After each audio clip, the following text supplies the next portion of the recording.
Whatever your first school experience of drawing trees was, very quickly you learnt off the other kids that this is how you draw a tree. And frankly, it was a relief to find that out because trees can be a rather difficult shape.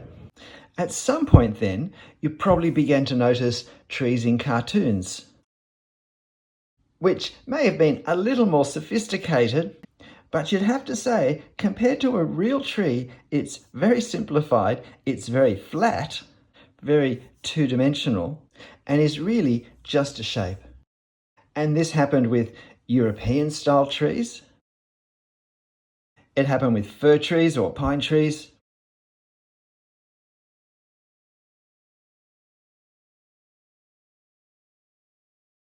And it happened with palm trees as well. We soon learned that there was a right way to draw them. And then we saw cartoon after cartoon where these sorts of stylized trees whizzed past in the background, depending on which continent the characters we were watching were speeding past.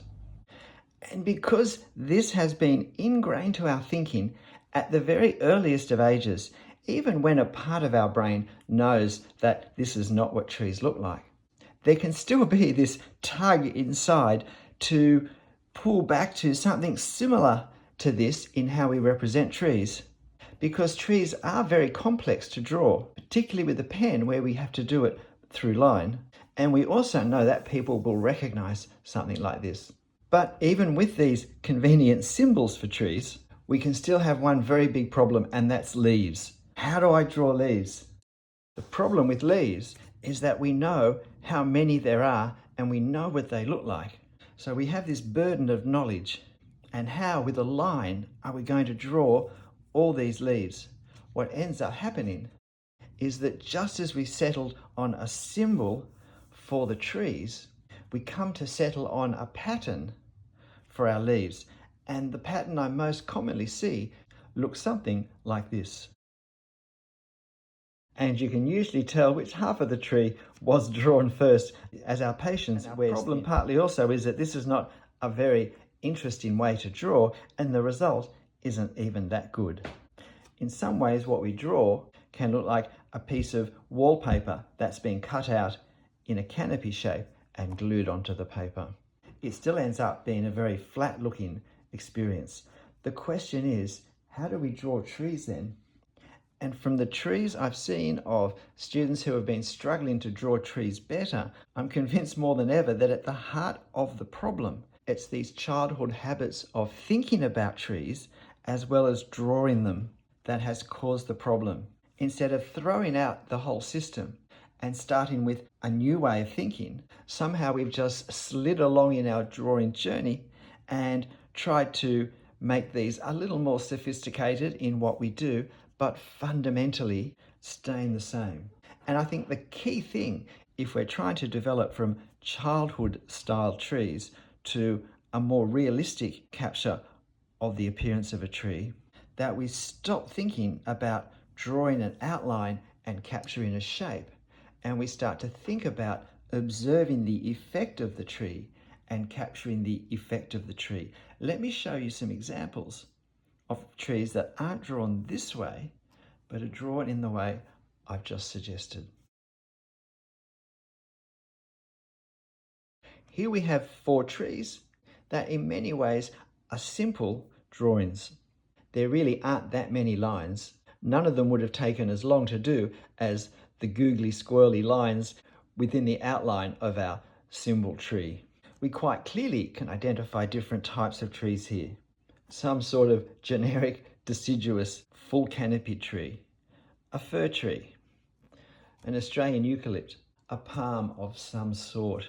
The difference with each of these trees is that the reference has been studied and marks have been made to create the effect of a tree rather than trying to capture the shape of a tree in an outline and then needing a pattern. Now, we have drawn lines in our trees, but they are marks to represent, in most cases, the overall shape of the tree canopy and the way in which it is catching the light, as well as sometimes the local colour as well, the actual colour of the foliage. And it's not just with very quick drawings either. Drawings that are a more detailed study use exactly the same technique. We avoid drawing an outline. We think marks instead of lines. We seek to capture the effect of light in the canopy. We don't think of leaves at all. We think of the textured shape that the overall foliage of the tree presents and how it's highlighted or thrown into shade and shadow by the sunlight. Doesn't matter what type of tree we have. And of course, we also want to be careful with our marks, just as much to capture the effect of the form of the trunk as we do on the effect of the form of the leaves. And sometimes the leaves will require more individualized work, even when we're drawing the overall effect of all the leaves, as in these palm fronds. And careful observation of the way the leaves sit on the branches. In other words, all the elements that characterize the visual appearance of the tree, we want to capture in our marks. Because every tree is an individual. And it's not just small drawings, but it's larger sized drawings as well of larger sized trees. Ones that involve more lines, more marks, possibly more varying marks as well. And we may draw it with a relatively wide pen, or we may draw it with a relatively thinner pen, yet still be working to capture the detail and to creating the effects of not just the tree, but often the context of it as well. Particularly helpful in giving some idea of the size. And again, you'll notice that I haven't drawn an outline around the whole canopy. I've done very few marks up here because that represents the effect of the very top silhouette edge of the tree, which is where there are individual leaves sitting against the sky, and yet they're too small for me to draw. So I don't want to make any marks that look like they're individual leaves, because this is a tree where from this distance we really can't see individual leaves. If I make it look as though we can, I've just made the tree feel a lot smaller than it really is. And all of the drawings of trees that you're seeing here all have their own individual videos where I demonstrate drawing this tree with the reference on camera and explain exactly what I'm doing. So if you're struggling with trees, particularly with foliage, can I suggest you go and look at my How to Draw Trees playlist. I'll attach a link as the end screen at the end of this video. And if you're finding this helpful, then please help me also by hitting the like button, perhaps by sharing a copy of this video to a friend who also draws, and by subscribing if you haven't already. Because every type of tree is different, we need to learn to observe exactly the tree we're looking at, exactly the form of that tree, and work out marks that capture the effect of that particular form. Whether it's a very wispy see-through effect, a little bit heavier, or thicker again. I have a video where I demo 24 different sets of marks to create 24 different types of foliage using a pen. You'll find this video and be able to see the references I used for each one on my Drawing Trees playlist. Sometimes the trees are just in the background. We want a very light touch to capture them because we want them to feel some distance away. Or they're not the star attraction of our drawing, but they're just the support act. It doesn't matter. We need to put the same care and attention into observing what form we want to create the effect of on our paper. And that will vary from tree to tree and from scene to scene, where the distance between the tree we're wanting to draw in one is and how close the tree is in a different scene. And if I can just encourage you in thinking about using marks, not lines, how would you draw this scene and not have it to be a tangle of lines and a tangle of leaves? How can we draw this? How can we create the effect of this when there really are just a few places where we might easily draw lines, maybe this big tuft down the front? But how do we make sense of the rest of this to put it on paper using a pen? By thinking marks instead of lines, by thinking of creating the effect of form, which is three-dimensional, rather than thinking of outlining shapes, which is two-dimensional, I think has led me to develop many, many different types of marks for foliage of different types and at different distances. What we do right in the foreground is very different to what we do far away, even with the same plant. It's all about creating the effect of what we see here. The effect of individual trees or shrubs, and using trunks is obviously a great way to also reinforce individual trees. But we also want a sense of a massive foliage and of grasses underneath and all through our scene. How do we do that and get a sense of distance moving back? How do we create three dimensions where the camera tends to flatten things into two dimensions, and using marks is the way we do that? It really does free us up. We can't draw in this style if we don't change the way we think. Because if I'm looking for the shape of a tree here to draw, I don't have it.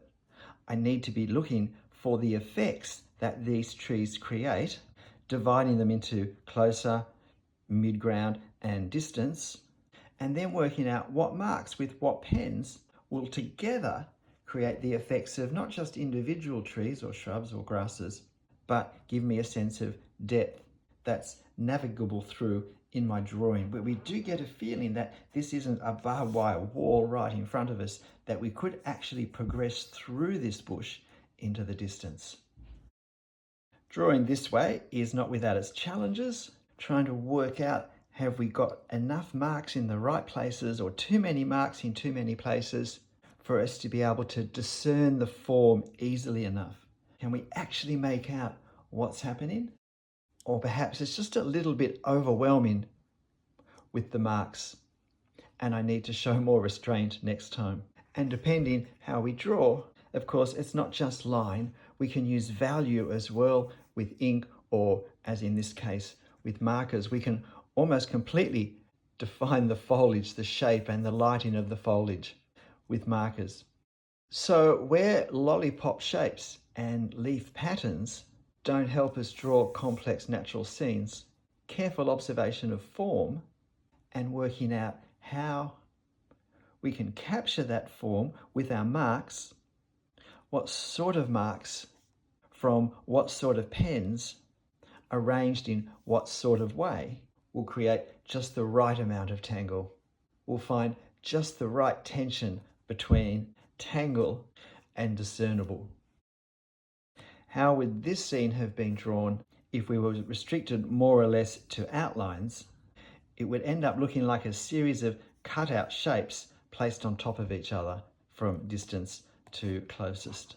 Instead, we're trying to not think of leaves, but look at overall shape and form and try and capture that in our marks.